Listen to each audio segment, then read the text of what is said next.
बोलिए सद्गुरुदेव की जय।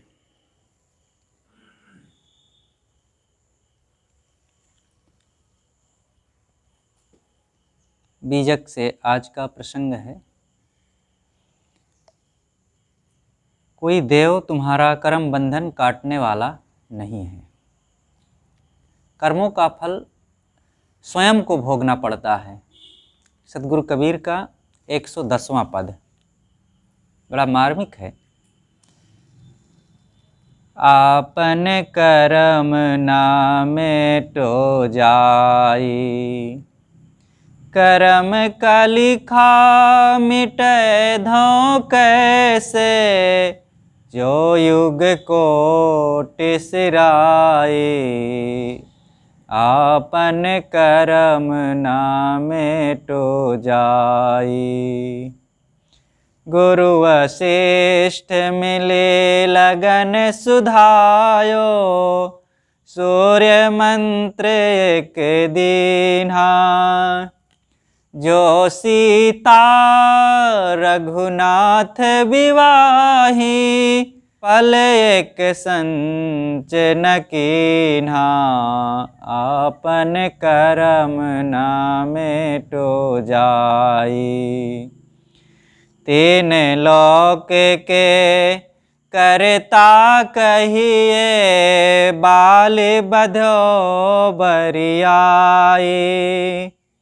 एक समय ऐसी बनी आई, उनहु अवसर पाई।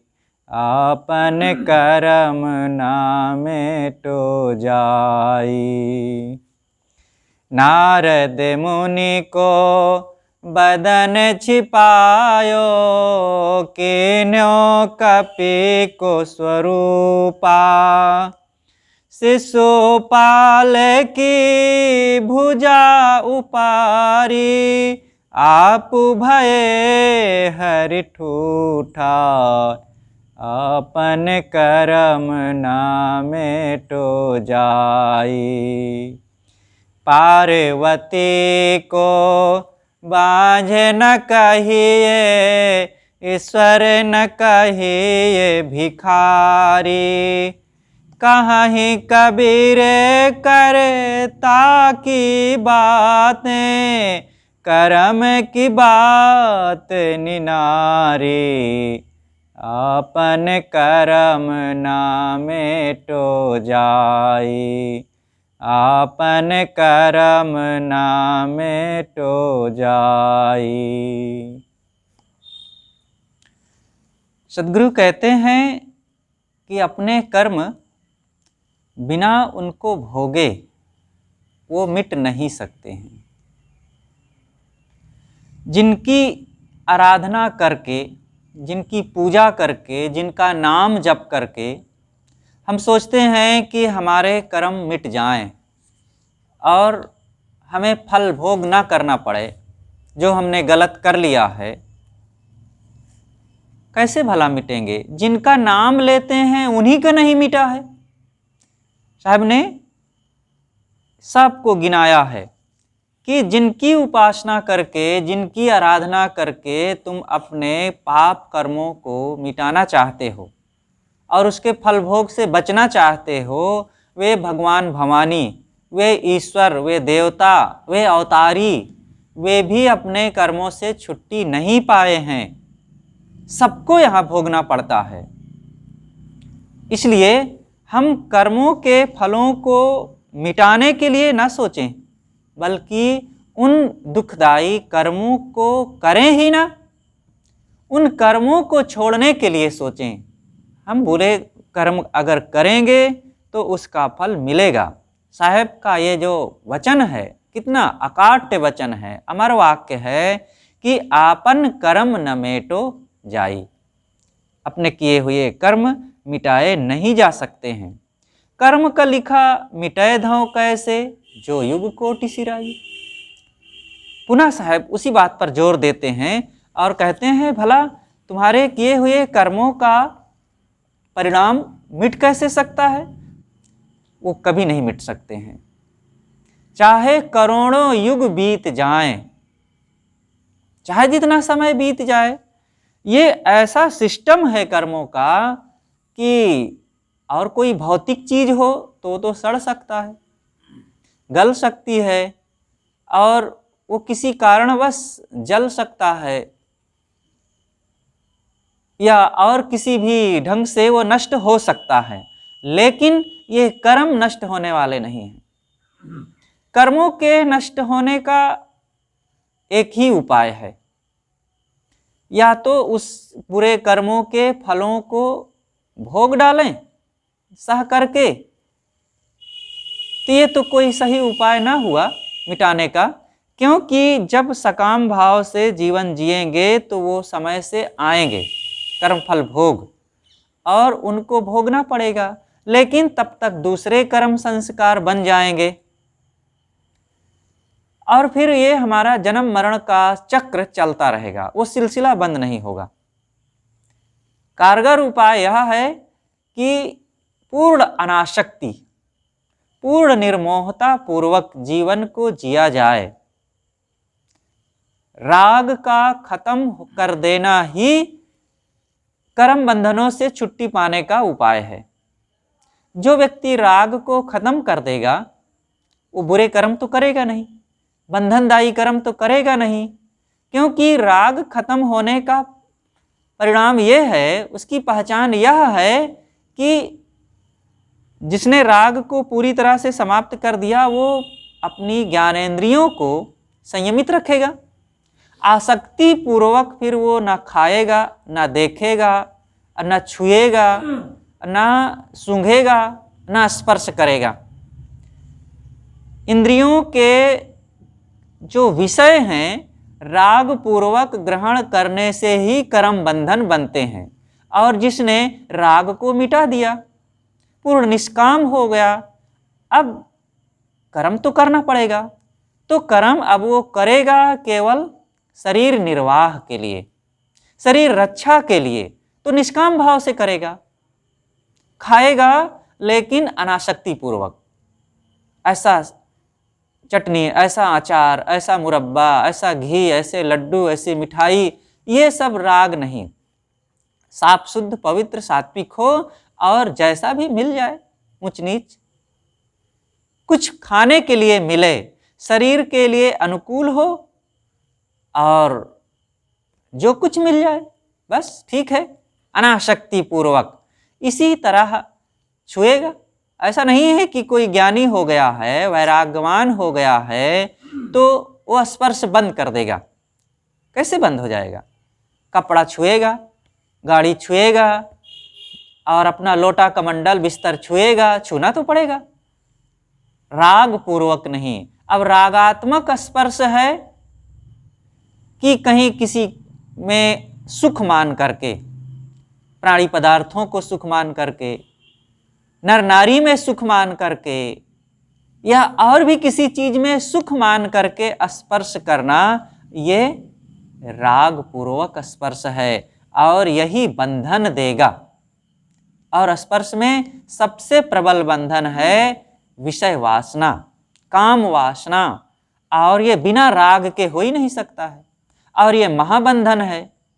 लेकिन जो साधक हैं, जो ज्ञानी हैं, और जो कर्म बंधनों को मिटाना चाहते हैं, वे बड़ी सजगता से स्पर्श करते हैं। इसी तरह अन्य विषयों की भी बात है। तो जिसने सारे निर्वाहिक चीजों को अनासक्ति पूर्वक केवल शरीर रक्षा के लिए उपयोग करता है, उसके सारे कर्म बंधन अपने आप नष्ट हो जाते हैं। राग करता नहीं, चाहना है नहीं, और जो जरूरत है उसको निष्काम भाव से। तो कर्म बंधनों को मिटाने का यही एक उपाय है कि पूरी तरह से राग का खत्म कर देना, मोह का खत्म कर देना। सदगुरु कहते हैं, कर्म का लिखा मिटाए धौं कैसे, जो युग कोटि सिराई।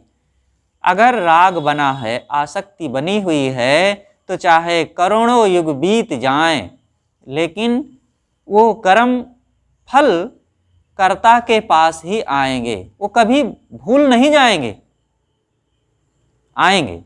जिसने कर्म किया है उसी के ऊपर आएंगे, वह जीव को ही उन सुख दुखों को भोगना पड़ेगा। जैसे गाय जंगल में चरती हैं और बछड़ा उसका पहुंच जाए तो वो अपनी माँ को पहचान लेगा। हजारों गायों के बीच में बछड़ा पहुंचेगा तो भी वो अपनी माँ को पहचान लेगा। इसी प्रकार हजारों वर्ष बीतने के बाद भी, कई जन्म बीतने के बाद भी कर्म कर्ता के पास ही जाएंगे, कर्ता के ऊपर ही वो घटना घटेगी। इसलिए हम सबको कर्मों का ही सुधार करना चाहिए। बिना कर्म फल भोगे कर्मों को मिटाने की चेष्टा ना करें। सस्ता नुस्खा तो खूब दिया गया है कि कैसे भी कर्म करो लेकिन गंगा स्नान कर लो, अब बस मुक्त हो जाओगे, कर्म बंधन कट जाएंगे। अमुक नाम जप लो, कर्म बंधन कट जाएंगे। अमुक देवी देवता के दर्शन कर लो, अमुक जगह जाकर जल चढ़ाया हो, अमुक दिन उपवास रह लो और कर्म बंधन कट जाएंगे। बड़ा सस्ता नुस्खा दिया गया। ये कर्म बंधन काटने के लिए नहीं बल्कि कर्म बंधन बढ़ाने के लिए बताया गया है। और इस ऐसा कह करके समाज के साथ छल किया गया है, धोखा दिया गया है। क्योंकि हमने तो ये कह दिया कि अमुक नाम जप लो, गंगा में स्नान कर लो और अमुक जगह जाकर के जल चढ़ाया हो और उपवास रह लो, ये कह दिया कि ऐसा करने से कर्म बंधन कट जाएंगे। तो आम पब्लिक को क्या हुआ कि वो तो सोचती है कि अब तो चाहे हम जो भी करें, जैसे भी जिएं, जो भी खाएं पिएं, जैसे भी पाप पुण्य करें, और हम अमुक नाम जप लेंगे, गंगा में स्नान कर लेंगे, तीर्थों में घूम आएंगे, भगवान के दर्शन कर लेंगे, सारा कर्म बंधन कट जाएगा हमारा और मुक्त हो जाएंगे। तो जब यही कर्म बंधन काटने का सरल नुस्खा दे ही दिया गया है तो अब बुरे कर्मों से कोई बचेगा क्यों? और उधर कर्म बंधन कटने नहीं है और इनके कहने से, ये पुरोहितों, गुरुओं, धार्मिकों के कहने से अब हमने तो ये मान लिया कि कट जाएंगे और कर्म बंधन वाले करना हमने बंद किया नहीं। तब तो एक धोखा हुआ और मनुष्य और खूब गलत पर गलत करता गया। आज इसका परिणाम समाज में देखा जा सकता है क्या हो रहा है। तो सद्गुरु कहते हैं कि करोड़ों युग बीतने के बाद भी तुम्हारे कर्म बंधन मिट नहीं सकते हैं। कर्म का लिखा मिटे धौं कैसे, जो युग कोटि सिराई। चाहे करोड़ों युग बीत जाएं लेकिन वे कटेंगे नहीं, उसको भोग करके ही हम समाप्त कर सकते हैं। इसलिए जो भोगना ही है तो कर्म सुधारें, उसके फल से बचने के लिए अब भागे ना इधर उधर। अब कर लिए हैं जो, तो उसको भोग डालें, और जो आगे के लिए हमें करने हैं अब कर्म, उनमें सावधानी रखें। महर्षि पतंजलि ने कहा है, हेयम दुखम मनागतम। हेयम त्याग करने योग्य है, दुखम दुखदायी कर्म, मनागतम कर्म आगतम आने वाले कर्म। जो अभी आने वाले हमारे सामने कर्म हैं और उसमें जो दुखदाई हैं, उन कर्मों को त्याग दो। वो त्यागने योग्य हैं, त्याग दो। अगर सुखी रहना चाहते हैं तो उन दुखदाई कर्मों को पहले से त्याग दो, तब तुम दुखों से छुट्टी पा सकते हो और भविष्य में भवसागर में, संसार सागर में भटकने से बच सकते हो। नहीं तो कोई उपाय नहीं है। अब आगे साहब उदाहरण देते हैं। जिन बातों को शास्त्रों में लिखा गया है, जिन बातों को समाज मानता चला आया है और बहुत पुष्ट करके ये कहा गया कि ये देवता हैं, ये भगवान हैं, ये अवतारी हैं और ये ईश्वर स्वरूप हैं, इनका नाम जपने से तुम्हें शांति मिलेगी, तुम्हारे कर्मों में सुधार होगा और कर्म बंधन कट जाएंगे।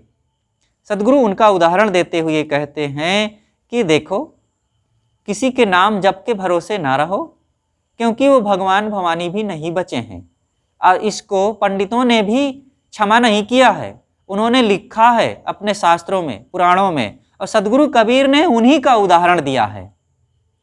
लोग कहते हैं सदगुरु कबीर साहब पढ़े नहीं थे तो उनकी वाणियों में जगह जगह शास्त्रों की बातें, वेदों की बातें, पुराणों की बातें और भी जो समाज में प्रचलित ग्रंथों में खूब बातें लिखी हुई हैं, उनका उदाहरण वे कहाँ से दे सकते?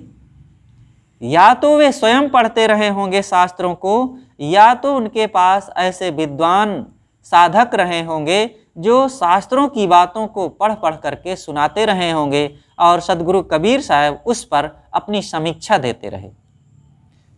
साहब कहते हैं, गुरु वशिष्ठ मिली लगन सुधायो, सूर्य मंत्र एक दीन्हा, जो सीता रघुनाथ विवाही, पल एक संच न कीन्हा।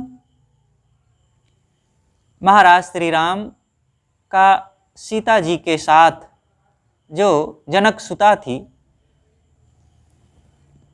मिथिला क्षेत्र में श्री राम का विवाह हुआ और इस विवाह का लग्न शोधने में 3 मूर्धन्य विद्वान लोगों ने, गुरुओं ने लग्न शोधा।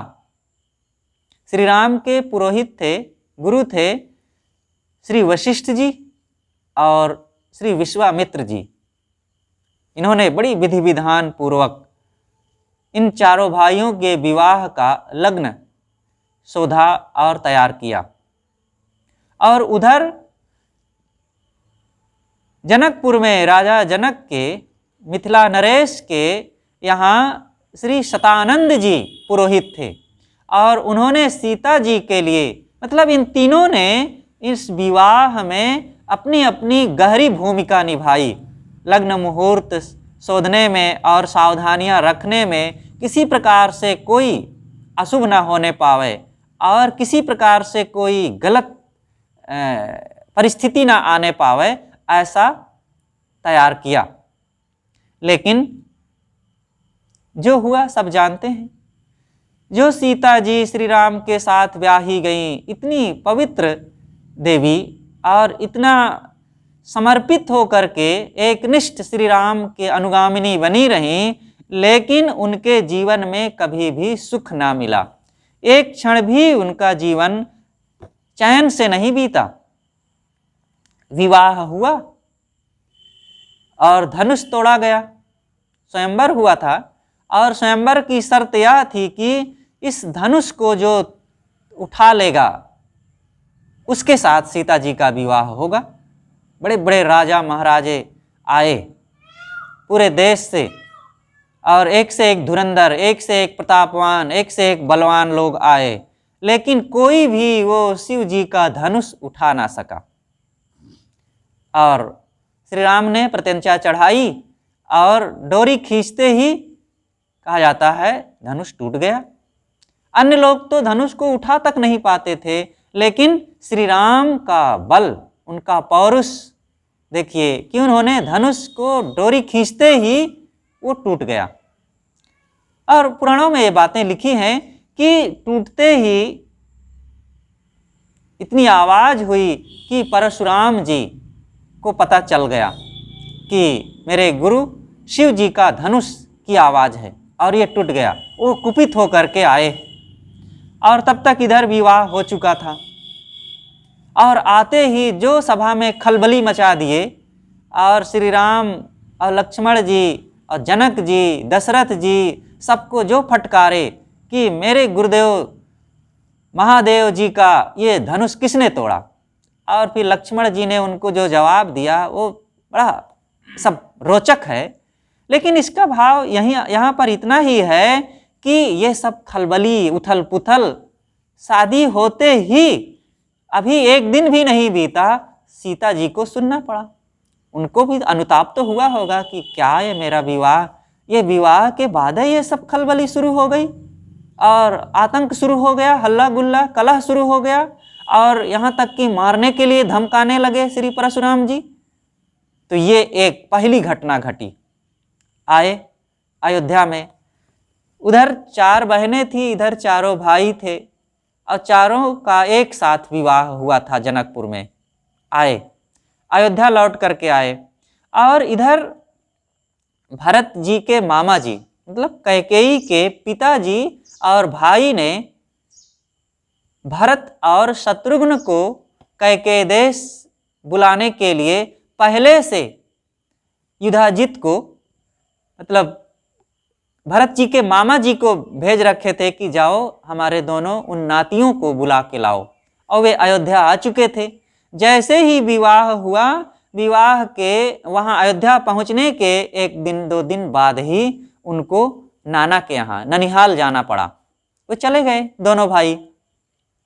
अब इधर श्री दशरथ जी सोचते हैं कि बहुत दिन हो गए हैं मुझे राज करते हुए। पुराण में तो लिखा है कि वे कहते हैं कि अब मुझे राज करते हुए 60,000 वर्ष हो गए हैं और मैं राज करते करते थक गया हूँ। बात यह आती है कि एक बार वे दर्पण के सामने खड़े होकर के अपने चेहरा सुधार रहे थे और सिर में देखे कि एक बाल पक गया। तब उन्हें लगा कि ओह, बुढ़ापा आ गया, और बुढ़ापा आ गया इसका मतलब अब मौत कभी भी धमक सकती है। तो उन्होंने यह सोचा कि अब बुढ़ापा आ ही गया है, मेरी 60,000 वर्ष की उम्र बीत गई है, तो अब मुझे राजगद्दी अपने उत्तराधिकारी को दे देना चाहिए। ऐसा सोच करके उन्होंने यह निर्णय लिया कि अब श्री राम को ये गद्दी दे देना है। वशिष्ठ जी को बुलाए और उनसे मीटिंग किए, और सब ने हाँ कर दिया।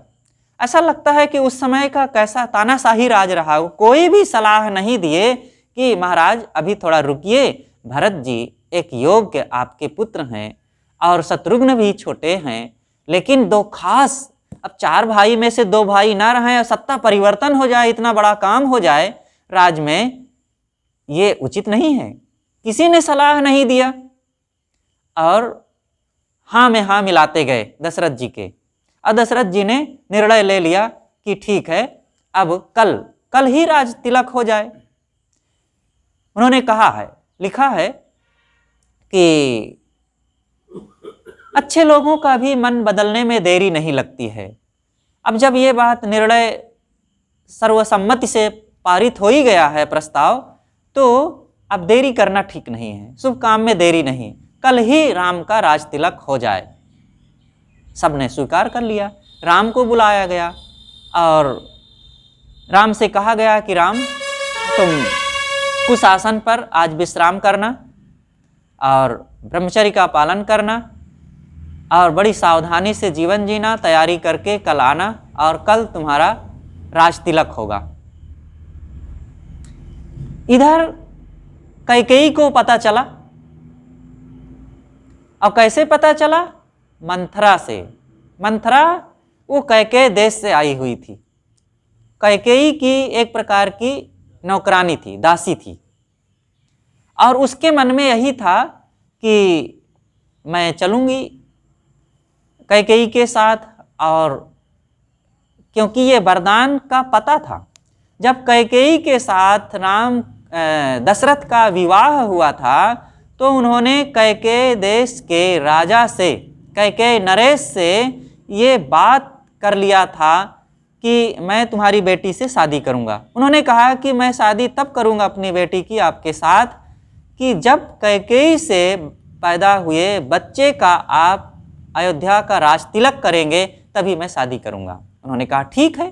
कैकेयी में इतने मोहित थे कि बिना आगे पीछे सोचे उन्होंने वो वचन दे दिया।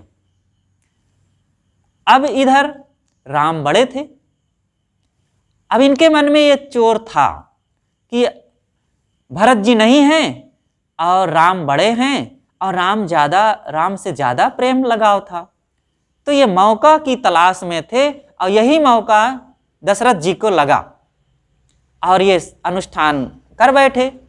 अब इधर कैकेयी के मन में तो कोई पाप नहीं था, वो जैसे भरत से प्रेम करती थी वैसे ही श्री राम से प्रेम करती थी, लेकिन मंथरा के मन में ये भाव था।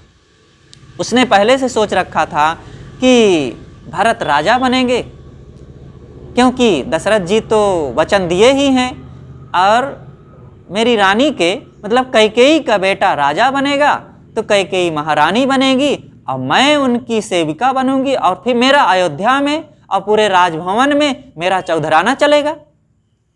तो अपना भी वर्चस्व कायम करने के लिए वो पहले से सोच रखी थी।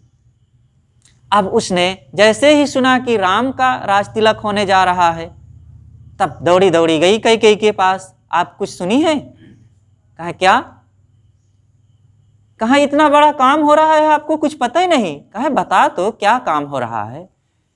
कहा राम का राजतिलक हो रहा है। कहा तो बहुत अच्छी बात है, ले एक उपहार। राम का वो राजतिलक हो रहा है तो बड़ी अच्छी बात है, राम का हो या भरत का हो, और कोई फर्क नहीं, मेरे लिए राम और भरत में कोई अंतर नहीं है। तब इतने में तो वो फनफना उठी और कहती आपको तो कोई फर्क नहीं है, 4 दिन में पता चलेगा। जब राम राजा बनेंगे और तुमको जेल में डाल देंगे और भरत को राज से निकाल देंगे, तब फिर पता चलेगा। और फिर खूब कान भरी। तब कैकेयी कहती है कि मंथरा फिर मैं क्या करूं? मैं तो नहीं ये सब सोचती थी, लेकिन अब तू कहती है तो मुझे भी ऐसा कुछ लग रहा है, तो मैं क्या करूं? अब तो बहुत देरी हो गई, समय बीत चुका है। कहे समय क्या बीत चुका है? कहे बस रात भर का टाइम है। कहे रात भर का टाइम है? क्या रात भर में दुनिया को पलटा जा सकता है? आप कहते हैं समय नहीं है, रात भर में बहुत कुछ। तो कहा क्या करूं? तो कहे बस। तब उसने तरीका बताया कि वस्त्र बदल दीजिए, को भवन में चले जाइए और राजा आएंगे मनाने तुम्हें, और फिर उसी समय पहले कुछ बोलना नहीं, खूब गुस्साई रहना, और जब बहुत अनुनय विनय करेंगे, रानी बताओ क्या कारण है, क्यों नाराज हो, और तुम क्या चाहती हो, आखिर जो चाहो वो मैं दूंगी। और जैसे ही वो कहे कि जो चाहो मैं दूंगा, तब मांग लेना उसी समय राम का 14 वर्ष का वनवास और भरत के लिए राजगद्दी, बस तुम्हारा काम बन जाएगा। और यही हुआ। कैकेयी फिर तुरंत अपना सारा पोजीशन बदल दिया और चली गई। वो कुपित होकर के वस्त्र बदल करके अकोप भवन में। अब रात में आए राजा दशरथ और देखे तो दंग रह गए, ये क्या हुआ? पूछते हैं, बोलती नहीं। पूछे जब तो उसने फिर जैसे किसी सांप के 2 दांत होते हैं, वैसे ही वो दोनों दांत उसको राजा को डसने के लिए तैयार थे।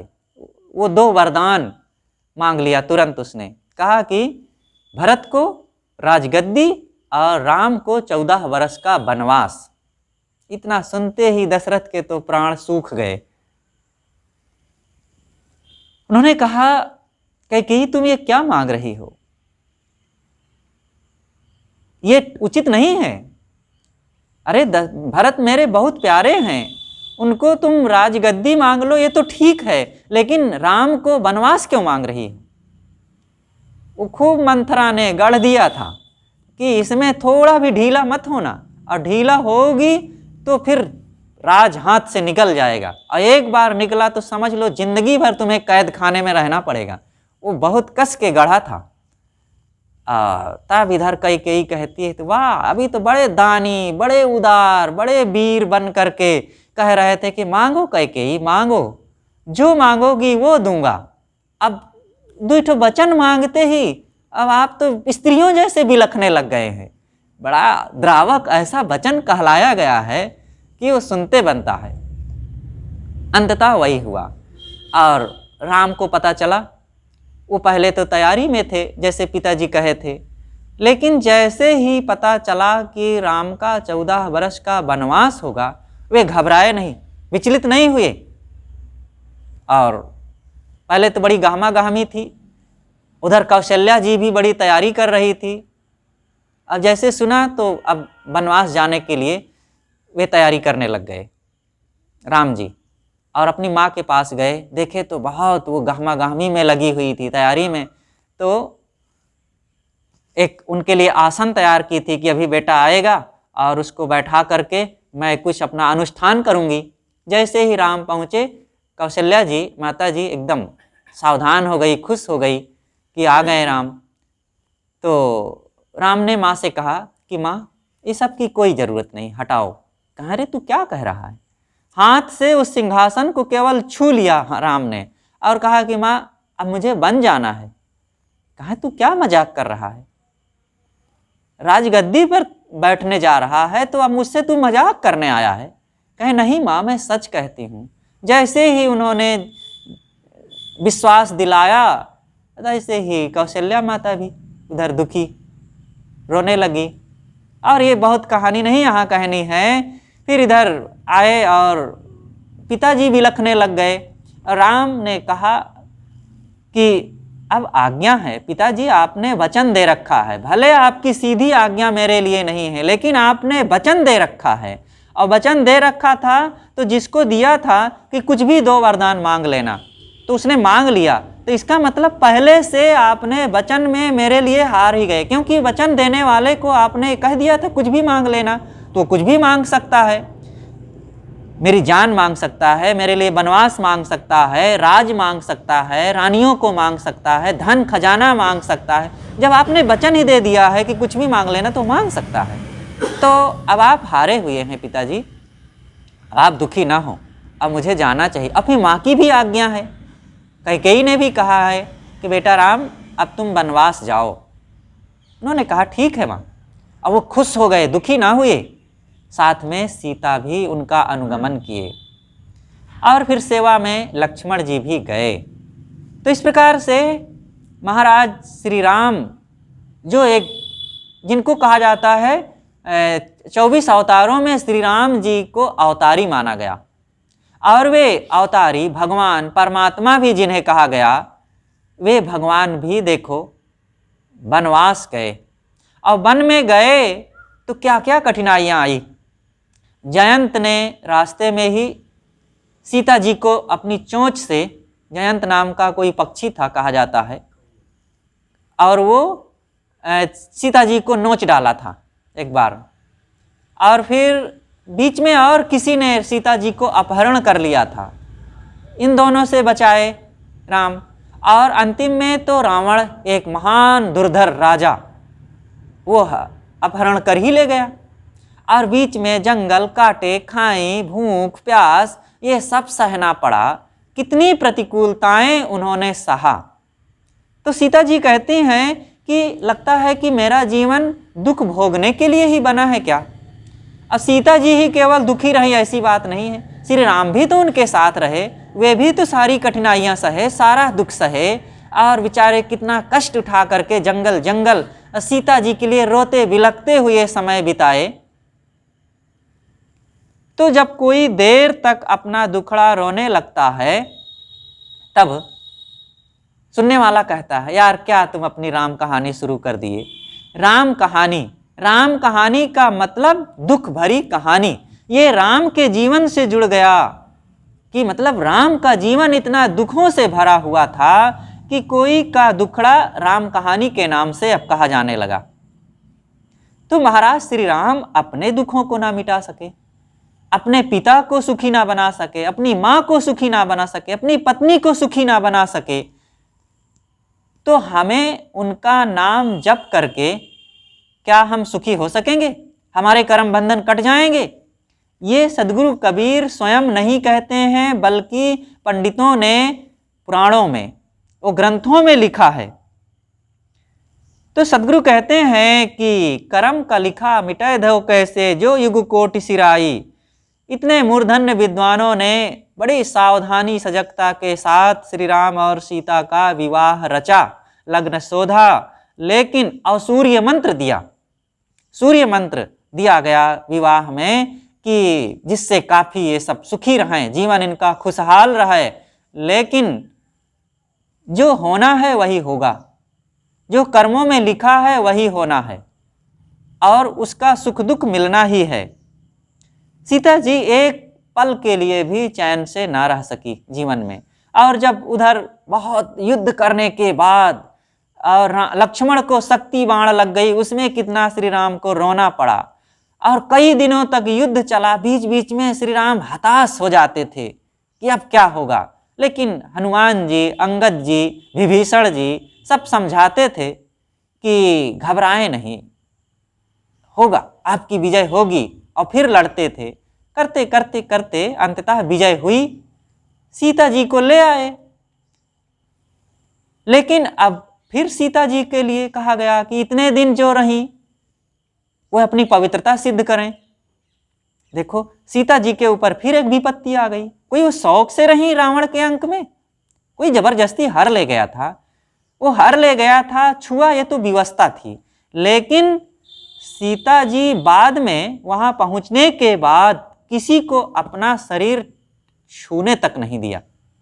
और रावण के लिए कहा जाता है कि रावण की यह नैतिकता थी कि बिना स्त्री के इजाजत के वो किसी स्त्री को छूता नहीं था। इसलिए सीता जी को भी वो छुआ नहीं।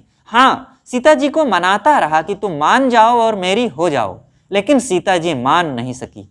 वो कट्टर थी, अपने सिद्धांत में दृढ़ थी। उन्होंने कहा, तू सोचता है कि मैं सीता को जबरदस्ती उठा लाया हूं तो उनको अपनी बना लूंगा, मैं प्राण दे दूंगी, लेकिन श्री राम के अलावा मैं किसी को एक क्षण के लिए अपने मन में उनको मैं स्थान नहीं दे सकता। एक संकल्प भी नहीं कर सकती कि श्री राम के अलावा और भी कोई मेरा अपना पुरुष है। तो सीता जी दृढ़ थी, लेकिन फिर भी अब श्री राम जी उनकी परीक्षा ले रहे हैं। नगरवासियों के द्वारा ताने मारे गए, जंगल में निकाल दिया गया। लक्ष्मण जी गए जब गंगा पार किए, अयोध्या से दक्षिण की ओर कहा गया।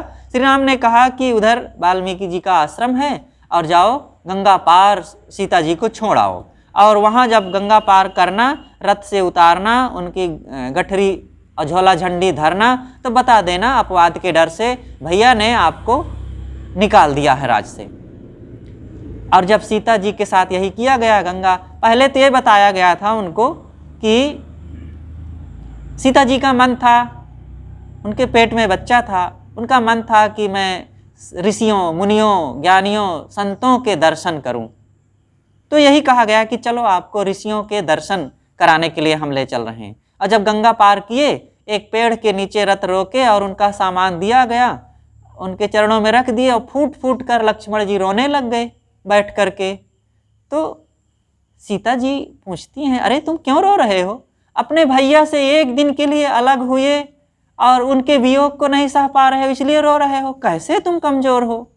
अरे फिर मुनियों के दर्शन करके फिर हम थोड़े दिनों में लौटेंगे और फिर भैया के पास चलेंगे, तुम काहे को रो रहे हो?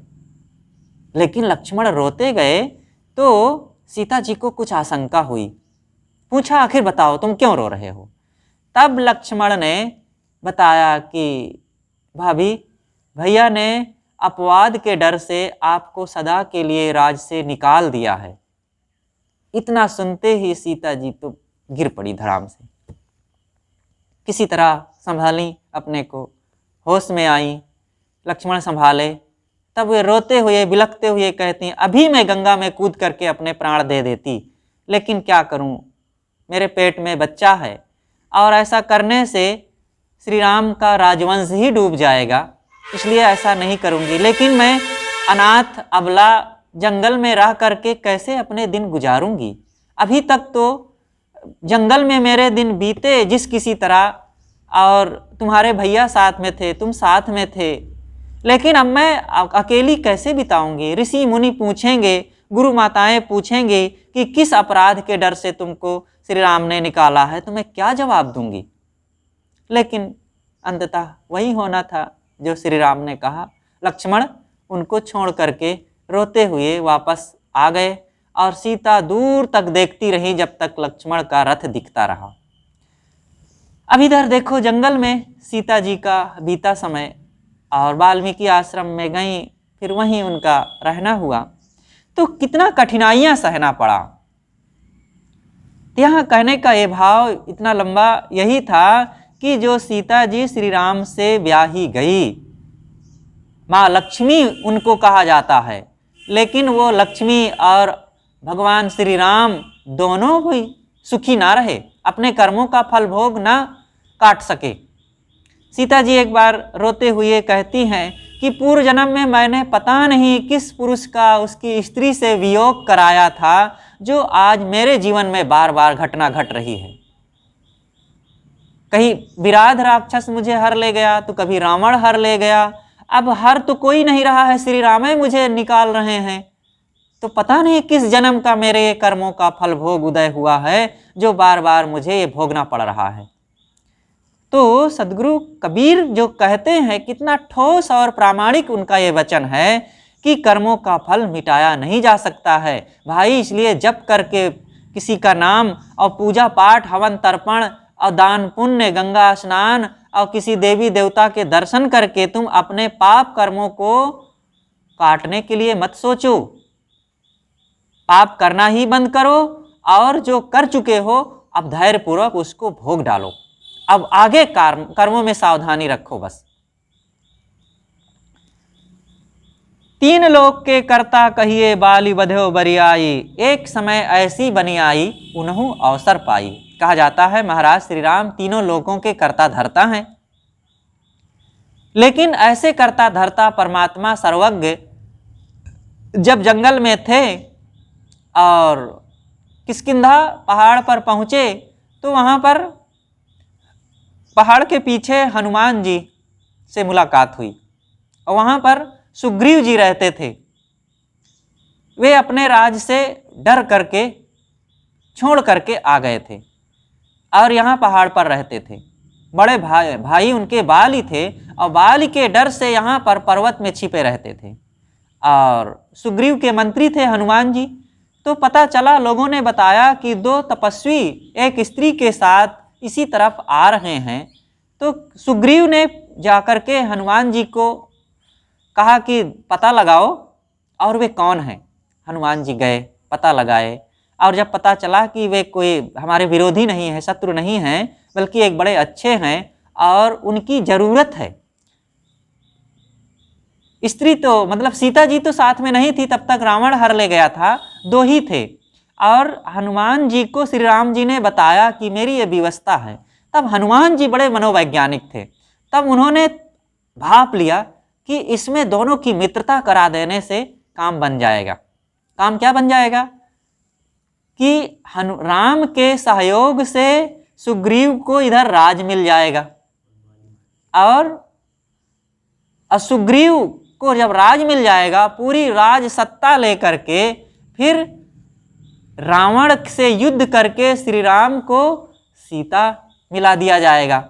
तुरंत बड़े मनोवैज्ञानिक थे, वो सब अंदाजा लगा लिए और श्री राम को सुग्रीव जी के पास ले गए और दोनों की मित्रता हो गई। मित्रता हो गई तब श्री राम जी ने सोच लिया कि बिना बाली को मारे मैं इधर से शक्ति पाऊंगा नहीं और बिना शक्ति पाए मैं रावण से विजय प्राप्त कर सकता नहीं। अब मैं बाली के रहते बाली से कहूं कि तुम चलो, तो बाली तो रावण का मित्र है और मेरा साथ देगा नहीं।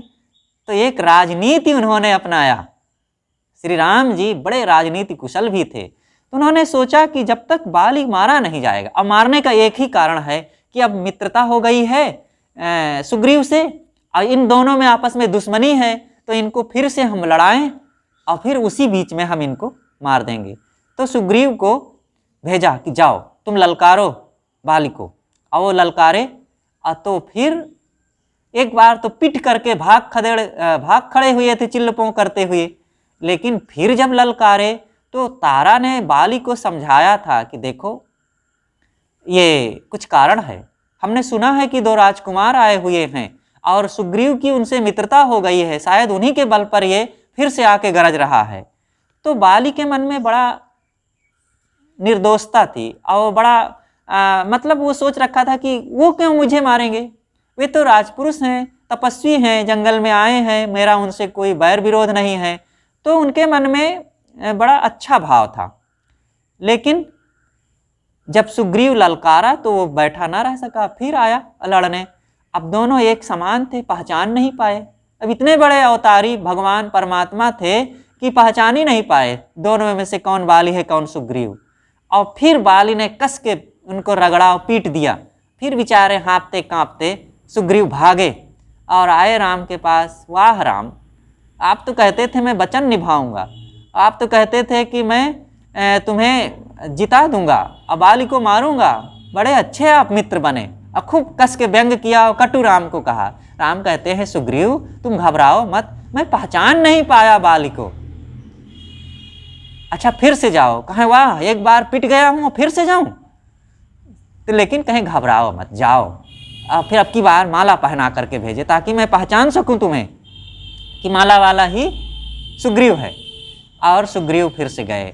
अब की बार फिर जब ललकारे तो बाली को तो आशंका हुई, लेकिन अब कोई दुश्मन ललकारे तो कैसे चुप बैठा रहता। फिर आया और जब लड़ने लगे तो पेड़ की आड़ से श्री राम ने उनकी छाती में बाण मार दिया। अब बाण मारा तो गिर गया और फिर चिल्लाने लगा। और फिर जो कहा कि कौन ऐसा व्यक्ति है, कौन मुझे बाण मारा है। श्री राम पास में गए, उन्होंने कहा सामने आ जिसने मुझे बाण मारा। और गए, देख करके बड़ा उनको आश्चर्य लगा कि राम तुम ही राम हो। तुमको तो मैं बड़ा पवित्र और नेक इंसान समझ रहा था और तुम तो राख में ढके हुए आग की तरह हो, एक कपटी धोखेबाज की तरह हो। मैंने तुम्हारा क्या बिगाड़ा है, तुमने जो मुझे मारा है। बहुत कुछ खरी खोटी कहा।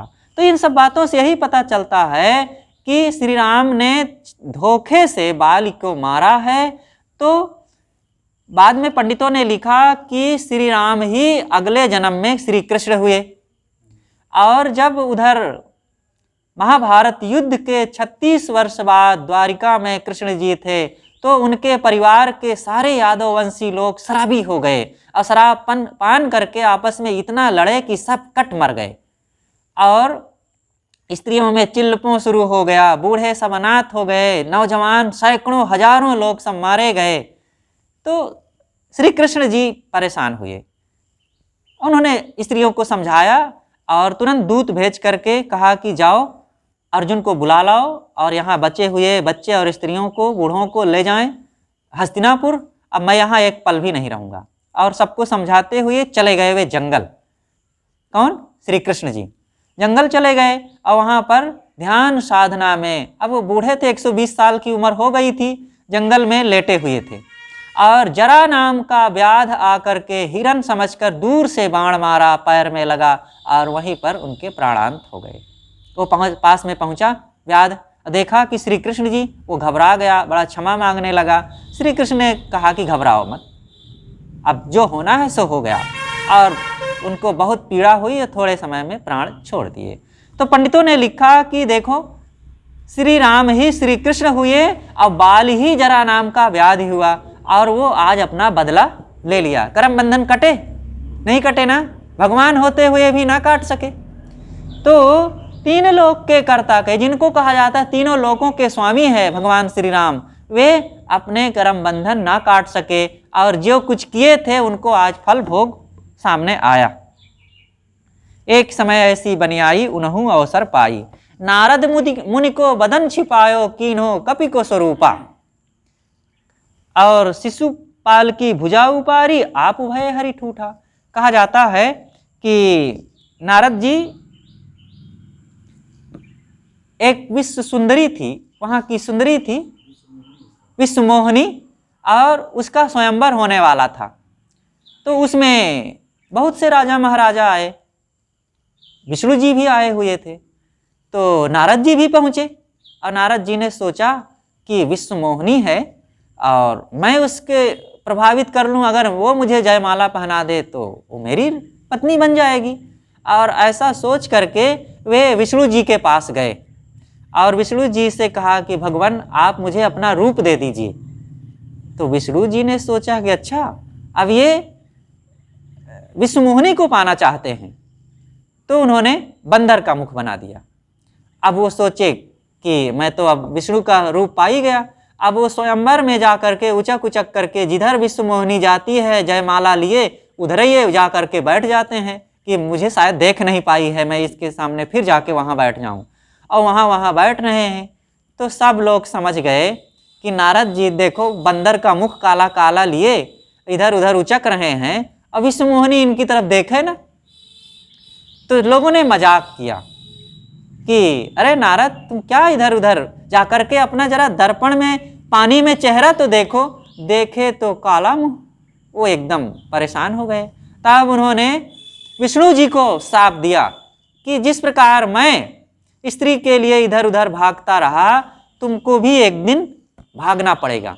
और कहा जाता है कि वही विष्णु श्री राम हुए बाद में, और अपने स्त्री के लिए, पत्नी के लिए इधर उधर भागना पड़ा, जंगल में भटकना पड़ा। और वही नारद भी कोई हुए, वो पता यहाँ पर पता नहीं चल रहा, तो वे उन्होंने उनकी सहायता किया। तो देखो यहाँ भी श्री राम को अपने पूर्व के विष्णु जी के अवतार, विष्णु जी के समय में जो उन्होंने किया था उसका फल यहाँ भोगना पड़ा।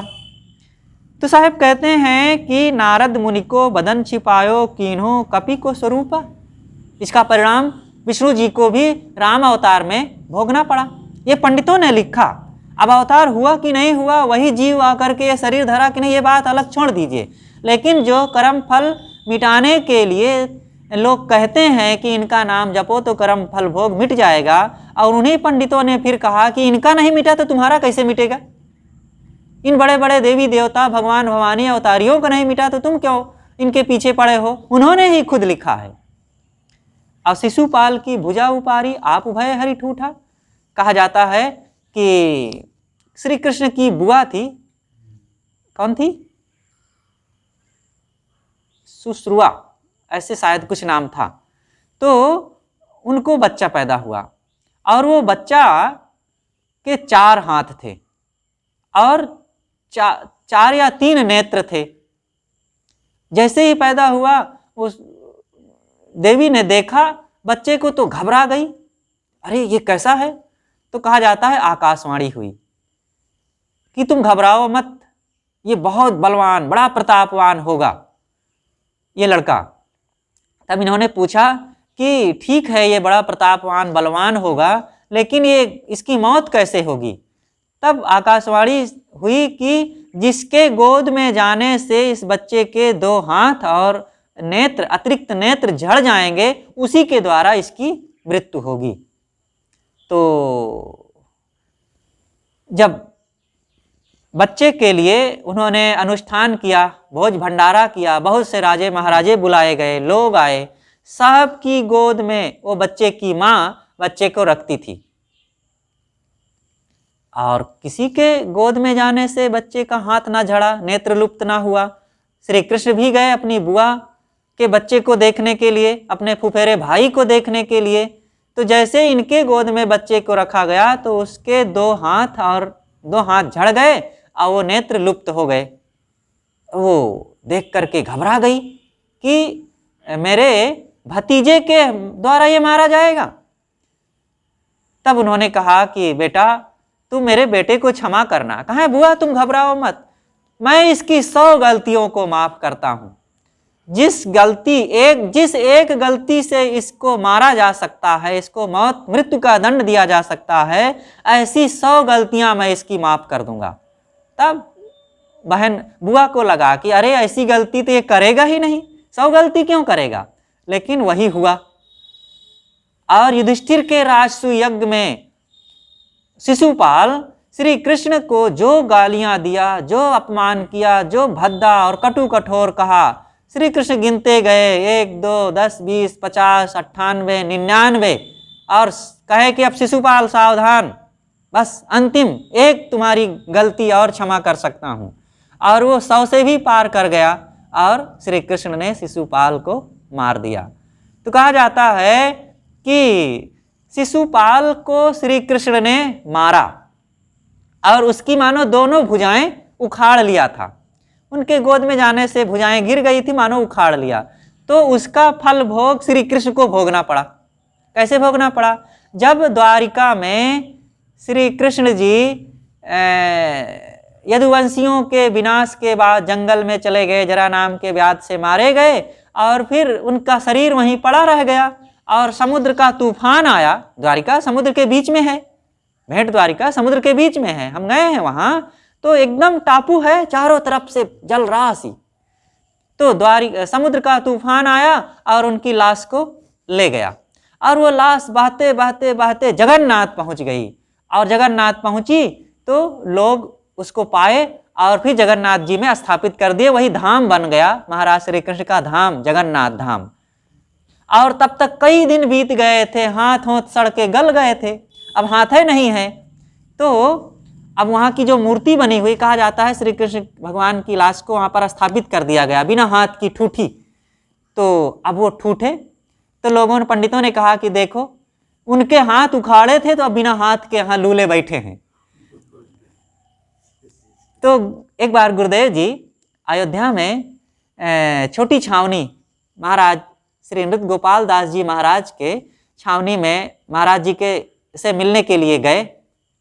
तो वहाँ मिलने जुलने के बाद वहाँ का पुजारी घुमाने के लिए चला। आश्रम में ही चारों धाम बनाए हुए हैं, जगन्नाथ, बैजनाथ, केदारनाथ, बद्रीनाथ आदि चारों धाम आश्रम में बना हुआ है।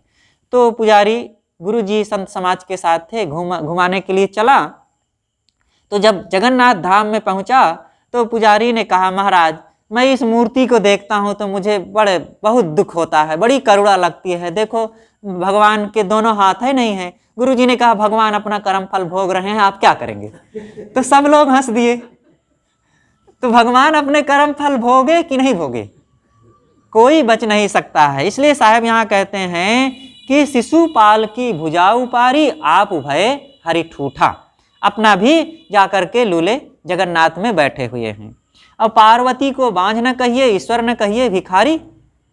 कहा जाता है पार्वती को कोई बच्चा नहीं हुआ। लोग कहते हैं गणेश भगवान पार्वती के कोख से नहीं पैदा हुए हैं।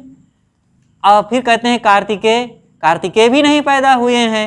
पुराणों में लिखा है वो कई ढंग से, कृत्रिम ढंग से बनाए हुए कहे जाते। जैसे भी हो, कृत्रिम कोई मिट्टी जोड़ करके थोड़े बना देगा, कहीं से पैदा ही हुए हैं, लेकिन पार्वती के कोख से नहीं पैदा हुए हैं। कहा जाता है कि शिव जी, एक पुराण में लिखा है कि शिव जी के तत्व से बना हुआ है। अब कहाँ, उन्होंने एक जगह था, उनका शरीर का वीर गिर गया और उससे कार्तिकेय बन गए। तो ये सब तमाम कहानियां, ऐसे कहीं बन जाता है कोई? किसी ढंग से कहीं से भी हो, लेकिन ये दो व्यक्ति थे। किंतु इधर पार्वती को कोई बच्चा नहीं हुआ, जीवन भर उनकी कोख खुली नहीं। तो साहब कहते हैं कि क्या उनको बंध्या ना कहा जाए? और ईश्वर न कहिए भिखारी। ईश्वर यहाँ महादेव के लिए, शिव जी के लिए कहा गया है कि क्या शिव जी को भिखारी न कहा जाए? वो दूसरों को तो दान देते थे, जो कोई मांगे अवहरदानी कहलाते हैं, मुंह मांगा वरदान देते हैं। और अपने लिए ना कपड़ा जुड़ता है और ना भोजन जुड़ता है, भिक्षा मांग के खाते हैं और सांप बिच्छू लपेटे हुए हैं, उनको कपड़ों नहीं अटता है। तो मतलब कर्मों का फल भोग किसी ना किसी ढंग से सबको आता है। अंतिम में साहब कहते हैं, कहाँ है कबीर कर्ता की बात है, कर्म की बात निनारी। भाई कर्ता और कर्म का संबंध बड़ा विलक्षण होता है। जो भी कर्म किए जाएंगे वो कर्ता से कभी भी अलग नहीं हो सकते हैं। हाँ, दूसरे कर्मों का प्रभाव है, तब तक वे कर्म पीछे भले रहें, अभी सामने न आवें, लेकिन जैसे ही उनका समय उदय होगा फल भोग देने का, वो कर्ता के सामने आएंगे ही। इसलिए कभी भी किसी कारणवश, किसी भी सुख भोग स्वार्थवश या पत्नी के लिए, पुत्र के लिए, धन के लिए, घर के लिए, अपने शरीर के लिए कभी भी पाप ना करें। तो सदगुरु कबीर का ये जो पद है बड़ा ही मार्मिक है, कर्म सुधार की बहुत बड़ी प्रेरणा देता है। और उसके लिए यह हमें उदाहरण देता है कि बड़े बड़े भगवान, भवानी, देवी, देवता भी अपने कर्मों के फल भोगों से नहीं बच सके, तो हम लोग किस खेत की मूली हैं कि जो उनका नाम जप करके या और भी किसी ढंग से टंट घंट करके, गंगा यमुना नहाकर, देवी देवता के दर्शन करके, उपवास रहकर, कथा भागवत सुन करके पाप कर्मों से बच जाएं।